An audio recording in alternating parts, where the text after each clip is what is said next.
আসসালামু আলাইকুম। চাকরি প্রত্যাশী ভাই বোনেরা কেমন আছেন সবাই? আশা করি আল্লাহর রহমতে সবাই ভালো আছেন। চলে আসলাম আপনাদের সামনে নতুন আরেকটি সার্কুলার নিয়ে, বেসরকারি পপি এনজিও নিয়োগ বিজ্ঞপ্তি নিয়ে, যেখানে আপনারা বাংলাদেশের সকল জেলা হতে নারী পুরুষ উভয় প্রার্থী আবেদন করতে পারবেন। এই সার্কুলার কীভাবে আবেদন করবেন, আবেদন ফি কত টাকা, আবেদন শুরু শেষ তারিখ কবে, বিস্তারিত A to Z এই ভিডিওতে তুলে ধরার চেষ্টা করব। সো ভিডিওটি না টেনে শুরু থেকে শেষ পর্যন্ত দেখতে থাকুন। মূল ভিডিও আলোচনা করার পূর্বে আপনাদের কাছে ছোট্ট একটি রিকোয়েস্ট থাকবে, আপনি যদি আমাদের জব নিউজ টেক ইউটিউব চ্যানেলে নতুন দর্শক হয়ে থাকেন অথবা প্রথমবার ভিডিওটি দেখে থাকেন, তাহলে চ্যানেলটি সাবস্ক্রাইব করে অল বাটনে প্রেস করে দিবেন, যাতে করে নতুন সার্কুলার আপলোড করার সাথে সাথে আপনার কাছে নোটিফিকেশন চলে যায়। আর এই ভিডিওতে একটি লাইক দিয়ে দিবেন। চলুন আমরা বিস্তারিত দেখে নেই। পপি নিয়োগ বিজ্ঞপ্তি। People's orientation program implementation POPI পিছিয়ে পড়া জনগোষ্ঠীর আর্থসামাজিক অবস্থার উন্নয়নে 3 দশকের বেশি সময় ধরে সুনামের সাথে কাজ করে আসছে। সংস্থার ক্ষুদ্র অর্থায়ন কার্যক্রম সফলভাবে বাস্তবায়নের লক্ষ্যে নিম্নলিখিত পদসমূহে নিয়োগের জন্য দরখাস্ত আহ্বান করা যাচ্ছে। প্রথমে রয়েছে ক্রমিক নং, পদের নাম, বয়স, শিক্ষাগত যোগ্যতা, অভিজ্ঞতা ও বেতন। 1 নম্বর যে পদটি রয়েছে পদের নাম হচ্ছে সহকারী কর্মসূচি ব্যবস্থাপক। ঋণ কার্যক্রম, বয়স সর্বোচ্চ 18 হতে 47 বছর পর্যন্ত। শিক্ষাগত যোগ্যতা স্নাতক অথবা স্নাতকোত্তর। সংশ্লিষ্ট পদে 2 বছরের অভিজ্ঞতা সম্পন্ন এবং ক্ষুদ্র অর্থায়ন কার্যক্রম ন্যূনতম 7 বছরের অভিজ্ঞতা সহ কমপক্ষে 4টি শাখা পরিচালনার অভিজ্ঞতা থাকতে হবে। বেতন, শিক্ষানবিশকালে সর্বসাকুল্য বেতন হবে 50,792 টাকা এবং স্থায়ীকরণের পর বেতন হবে 54,598 টাকা। 2 নম্বর যে পদটি রয়েছে পদের নাম হচ্ছে আঞ্চলিক অর্থ ব্যবস্থাপক। 17 জন লোক নিয়োগ করা হবে এই পদে। বয়স সর্বোচ্চ 47 বছর। শিক্ষাগত যোগ্যতা হিসাব বিজ্ঞানে স্নাতকোত্তর, অনার্স মাস্টার্স আপনার হিসাব বিজ্ঞান থাকতে হবে।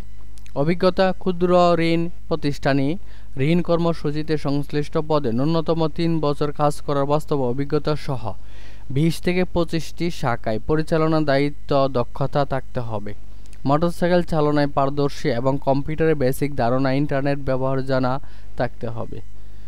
বেতন, শিক্ষানবিশকালে সর্বসাকুল্য বেতন হচ্ছে 50,792 টাকা এবং স্থায়ীকরণের পর 54,598 টাকা। 3 নম্বর যে পদটি রয়েছে পদের নাম হচ্ছে শাখা ব্যবস্থাপক ঋণ কার্যক্রম। বয়স সর্বোচ্চ 42 বছর। শিক্ষাগত যোগ্যতা স্নাতক অথবা স্নাতকোত্তর। ক্ষুদ্র অর্থায়ন কার্যক্রম শাখা ব্যবস্থাপক হিসাবে ন্যূনতম 1 বছর অভিজ্ঞতা থাকতে হবে, তাহলে এই পদে আবেদন করা যাবে।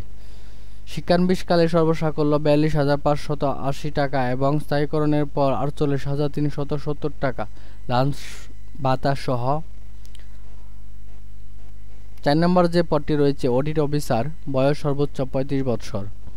শিক্ষাগত যোগ্যতা বাণিজ্যে স্নাতক ও স্নাতকোত্তর।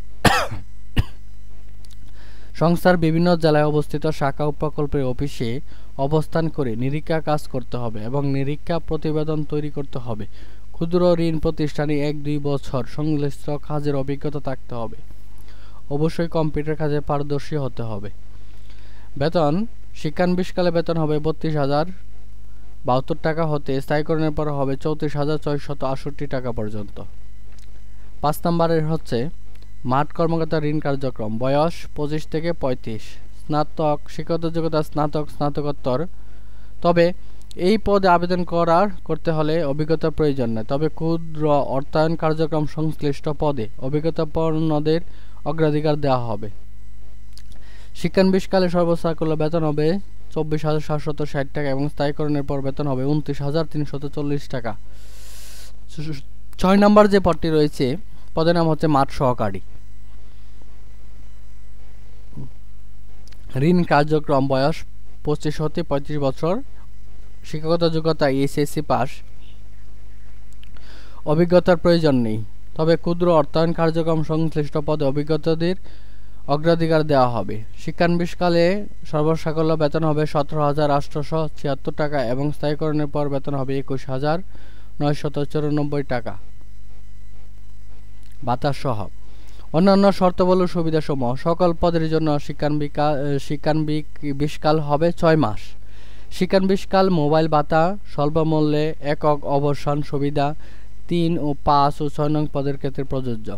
স্বল্প সুদে মোটরসাইকেল ক্রয়ে ঋণ ও মোটরসাইকেলের জ্বালানি রক্ষণাবেক্ষণ ব্যয় শুধুমাত্র 1 ও 3 নং পদের জন্য প্রযোজ্য এবং স্থায়ীকরণের পর বাৎসরিক ইনক্রিমেন্ট প্রভিডেন্ট ফান্ড গ্র্যাচুইটি বছরে 2টি উৎসব ভাতা ও বৈশাখী ভাতা প্রদত্ত হবে। এছাড়া দূরত্ব ভাতা, উৎসব ভাতা, হাওর ভাতা ও শহর ভাতা প্রযোজ্য ক্ষেত্রে প্রদত্ত হবে। নিয়োগের জন্য মনোনীত হলে প্রার্থীদের জামানত বাবদ পদ অনুযায়ী শাখা ব্যবস্থাপক 25,000 টাকা, মাঠ কর্মকর্তা 20,000 টাকা এবং মাঠ সহকারী পদের জন্য 18,000 টাকা প্রদান করতে হবে, যা সুদ সহ ফেরতযোগ্য। মাঠ কর্মকর্তা ও মাঠ সহকারী পদে নির্বাচিত প্রার্থীদের 5 দিনের মৌলিক প্রশিক্ষণ প্রদান করা হবে। মৌলিক প্রশিক্ষণ ফি বাবদ অতিরিক্ত 4,000 টাকা প্রশিক্ষণ কেন্দ্রে প্রদান করতে হবে। মাঠ কর্মকর্তা ও মাঠ সহকারী প্রার্থীদের নির্ধারিত লক্ষ্যমাত্রা অর্জনের সাপেক্ষে মোটরসাইকেল জ্বালানি ও রক্ষণাবেক্ষণ খরচ প্রদান করা হয়। নির্বাচিত প্রার্থীদের ঢাকা, চট্টগ্রাম, রাজশাহী, ময়মনসিংহ, রংপুর বিভাগে পপির কর্ম এলাকায় নিয়োগ দেওয়া হবে। তাছাড়া অন্যান্য বিভাগেও কাজ করার আগ্রহ থাকতে হবে। শুধুমাত্র মাঠ কর্মকর্তা ও মাঠ সহকারী পদের প্রার্থীদের নরসিংদী, কুমিল্লা, ময়মনসিংহ, রংপুর, চট্টগ্রাম, ঢাকা কেন্দ্রে অনুষ্ঠিত হবে। মাঠ কর্মকর্তা মাঠ সহকারী প্রার্থীগণ খামের উপরে পদের নাম ও কেন্দ্রে পরীক্ষা দিতে ইচ্ছুক তা উল্লেখ করে দিতে হবে। মাঠ কর্মকর্তা ও মাঠ সহকারী পদের প্রার্থীকে people's orientation implementation POPI account number, এখানে একটা অ্যাকাউন্ট নাম্বার দেওয়া আছে, সোনালী ব্যাংকের অ্যাকাউন্ট নাম্বার, ধানমন্ডি করবট শাখা এর অনুকূলে সোনালী ব্যাংকের যে কোনো শাখার মাধ্যমে 200 টাকা অনলাইনে জমা করে জমা রসিদ আবেদনের সাথে সংযুক্ত করতে হবে। অধ্যয়নরতদের আবেদন করা নিরুৎসাহিত করা যাচ্ছে। আগ্রহী প্রার্থীকে পূর্ণাঙ্গ জীবন বৃত্তান্ত, জাতীয় পরিচয়পত্র, শিক্ষা ও অভিজ্ঞতা সনদপত্র, বিগত প্রতিষ্ঠানের ছাড়পত্র, পূর্বে অভিজ্ঞতার ক্ষেত্রে বৈধ ড্রাইভিং লাইসেন্সের ফটোকপি 1 ও 3 নং পদের জন্য 2 কপি সত্য তোলা রঙিন ছবি, এলাকার 2 জন গণ্যমান্য ব্যক্তি যাদের মধ্যে একজন শিক্ষক, নাম, ঠিকানা, মোবাইল নাম্বার ও আবেদনকারী A4 সাইজের পেপারে আবেদনপত্র সহ আগামী 20/12/2025 তারিখের মধ্যে মানব সম্পদ বিভাগ, people's orientation program implementation POPI 5/11 A block E Lalmatia, Dhaka 1207 ঠিকানায় ডাকযোগে কুরিয়ারে প্রেরণ করতে হবে। প্রধান কার্যালয়ে সরাসরি আবেদনপত্র গ্রহণ করা হয়। খামের উপরে অবশ্যই পদের নাম উল্লেখ করতে হবে। অসম্পূর্ণ আবেদনপত্র বাতিল বলে গণ্য হবে। সো যাদের যোগ্যতা রয়েছে সার্কুলার অনুযায়ী আবেদন করে ফেলুন। যেই পদে আবেদন করতে ইচ্ছুক শিক্ষকতা যোগ্যতা অনুযায়ী আবেদন করে ফেলুন। সো এই ছিল পপি এনজিও সার্কুলারের বিস্তারিত। এই সার্কুলারে কারো কোনো প্রশ্ন থাকলে অবশ্যই কমেন্ট করে জানাবেন। আজকের মতো এখানে শেষ করছি। আসসালামু আলাইকুম, আল্লাহ হাফেজ।